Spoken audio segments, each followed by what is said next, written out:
अब थर्ड में seventh assumptions में आ जाते हैं कि एरर टर्म क्या हो, नॉर्मलिटी ऑफ रेसिडुअल्स हो, कि एरर टर्म्स क्या हो, नॉर्मली डिस्ट्रीब्यूटेड हो, यानी कि इंडिपेंडेंटली आइडेंटिकली नॉर्मली डिस्ट्रीब्यूटेड, जिसे हम IID बोलते हैं। IID, I for independently, I for identically, ठीक है ना, और डिस्ट्रीब्यूटेड IID। ओके, फर्दर कि आइडेंटिकली डिस्ट्रीब्यूटेड से मुराद क्या है कि जो एरर टर्म होगा वो एरर टर्म हमेशा आपका क्या होना चाहिए, नॉर्मली डिस्ट्रीब्यूटेड होनी चाहिए, उसकी जो शेप हो चाहिए वो नॉर्मल डिस्ट्रीब्यूटेड कर्व होना चाहिए। ठीक है, अगर आपका एरर टर्म नॉर्मली डिस्ट्रीब्यूटेड है पड़ा तो उस सूरत में हम कह सकते हैं कि नॉर्मेलिटी ऑफ रेसिडुअल पाई जाती है, अगर नहीं है तो हम कहते हैं कि एरर टर्म के अंदर नॉर्मेलिटी नहीं पाई जाती। ओके, अब इसको देखने का तरीकाकार क्या है, सिंपल सा तरीकाकार है, सिंपल सा एक वे है कि हम देख लेते हैं कि एरर टर्म नॉर्मली डिस्ट्रीब्यूटेड है या नहीं है। ओके, वो सिंपल सी कोई आप इक्वेशन रन कर लें, उस इक्वेशन को रन करने के बाद आप उसका एरर टर्म एस्टिमेट कर लें और उस एरर टर्म की आप अपना देख सकते हैं कि वो नॉर्मल डिस्ट्रीब्यूटेड है या नहीं।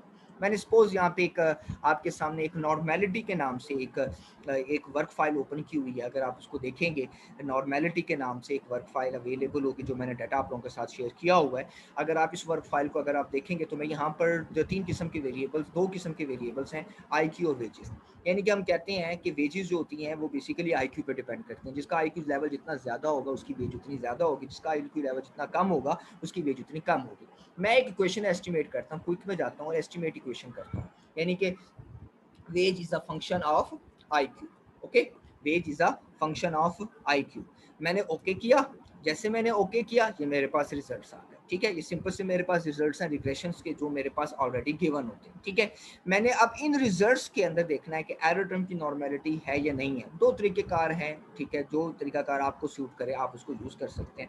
एक तरीकाकार ये है कि आप एरर टर्म जनरेट करें और फिर वहां पे जाकर उस एरर टर्म की नॉर्मेलिटी को चेक करें, एक तरीकाकार ये है। और दूसरा तरीकाकार यही है कि जब एरर टर्म के आपने रिग्रेशन इक्वेशन एस्टिमेट कर ली है तो इस रिग्रेशन इक्वेशन के अंदर व्यू में जाकर रेजिडुअल डायग्नोस्टिक में चले जाएं तो यहाँ पर हमारे पास आता है हिस्टोग्राम नॉर्मेलिटी टेस्ट।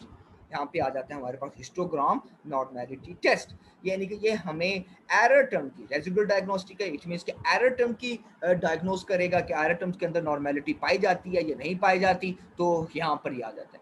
अच्छा जी, मैं जब इस टेस्ट को अप्लाई करने लगा हूँ, लेकिन इसके अप्लाई करने से पहले मुझे तो चाहिए था कि इसका मैं नल हाइपोथेसिस डिफाइन करता, फिर अल्टरनेटिव करता, फिर मैं इस टेस्ट को अप्लाई करता, लेकिन मैं अभी टेस्ट को अप्लाई कर रहा हूँ, फिर मैं हम बताते हैं कि ये नॉर्मली डिस्ट्रीब्यूटेड है या नहीं है। ओके, चलें जी आ जाते हैं।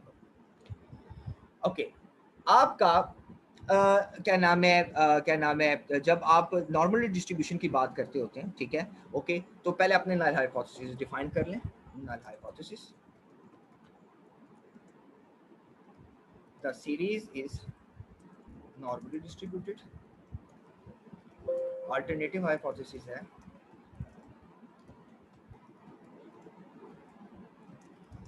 The series is not normally distributed.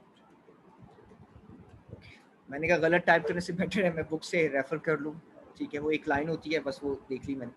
अच्छा जी, तो H नॉट है कि सीरीज नॉर्मली डिस्ट्रीब्यूटेड, अल्टरनेटिव है कि सीरीज नॉर्मली डिस्ट्रीब्यूटेड नहीं है। ओके, लेवल आप सेट कर लिया आपने हाइपोथेसिस। सेकंड लेवल है कि आप 1%, 5%, 10% लेवल ऑफ सिग्निफिकेंस पे जाते हैं, तो वो एज अ रिसर्चर आप पे डिपेंड करता है कि आपका लेवल ऑफ कॉन्फिडेंस क्या हो सकता है, कॉन्फिडेंस इंटरवल आपका क्या हो सकता है। अच्छा जी, अब इस वैल्यू को, इस हाइपोथेसिस को एक्सेप्ट करना है, रिजेक्ट करना है, वो लेवल ऑफ सिग्निफिकेंस और प्लस और किस टेस्ट के ऊपर बेस करता है, वो टेस्ट का नाम है JB टेस्ट, जिसे हम जॉर्क बीरा टेस्ट बोलते हैं। ये जॉर्क बीरा टेस्ट, ये जॉर्क बीरा की वैल्यू गिवन है और साथ के साथ इसकी प्रोबेबिलिटी की वैल्यू गिवन है। ओके, और अगर आप प्रोबेबिलिटी की वैल्यू आप देख रहे हैं तो वो 0.0000 है, तो which is less than your 10%, when the P value is less than your 10% तो H नॉट रिजेक्ट हो जाता है, अल्टरनेटिव क्या हो जाता है, एक्सेप्ट हो जाता है, और ये कहता है कि सीरीज नॉर्मली डिस्ट्रीब्यूटेड नहीं है। ठीक है, यानी कि आपका जो एरर टर्म है वो इंडिपेंडेंटली आइडेंटिकली डिस्ट्रीब्यूटेड नहीं है।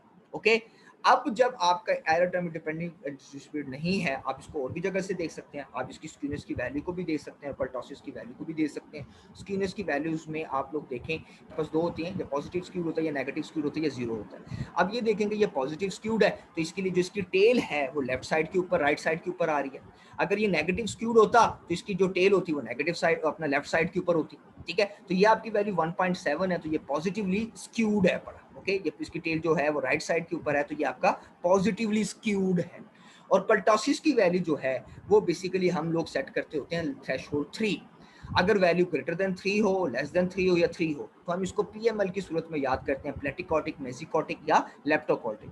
अगर आपकी वैल्यू लेस देन 3 है तो हम कहते हैं कि ये क्या है, आपकी अपना प्लेटिकॉटिक है। यानी कि प्लेटिकॉटिक में यानी कि जो आपका बेल शेप होती है वो बेसिकली इस तरह से। तो वो नॉर्मली डिस्ट्रीब्यूशन क्या हो गई कि एरर की नॉर्मली डिस्ट्रीब्यूशन आपको पता चल जाती है। प्लस कर्टोसिस की वैल्यू को आप देख लें, 3 है और या ग्रेटर देन 3 है, ग्रेटर देन 3 हो जाए तो उसके सूरत में आपके पास क्या हो जाता है, अपना लेप्टिकॉल्टिक हो जाता है। यानी कि उसके अंदर पिकेडनेस जो है, जो पीक है वो ज़्यादा पाई जाती है। ओके, और साथ के साथ जब आपकी कर्टोसिस जो की वैल्यू हो और वो 3 के हो तो उस सूरत में वो नॉर्मली डिस्ट्रीब्यूटेड हो जाती है। ठीक है, तो इस सूरत में हमें स्क्यूनेस और कर्टोसिस की वैल्यू भी साथ के साथ डिफाइन कर रही है, उसके साथ जाग बीरा की वैल्यू भी हमें डिफाइन कर रही है कि आपका जो यहाँ पे एरर टर्म है वो नॉर्मली डिस्ट्रीब्यूटेड नहीं है। आपका जब एरर टर्म यहाँ पे नॉर्मली डिस्ट्रीब्यूटेड नहीं है तो सीधी सी बात है कि आपकी जो असम्पशंस है वो क्या हो रही है, वायलेट हो रही है। और यकीनन सी बात है कि जब ये वाली असम्पशन वायलेट हो रही होती है तो इसकी सूरत में हमें ऑटो कोरिलेशन और हेटेरोस्कार्डिस्टिसिटी के इश्यूज भी हमें देखने को मिलते हैं। जब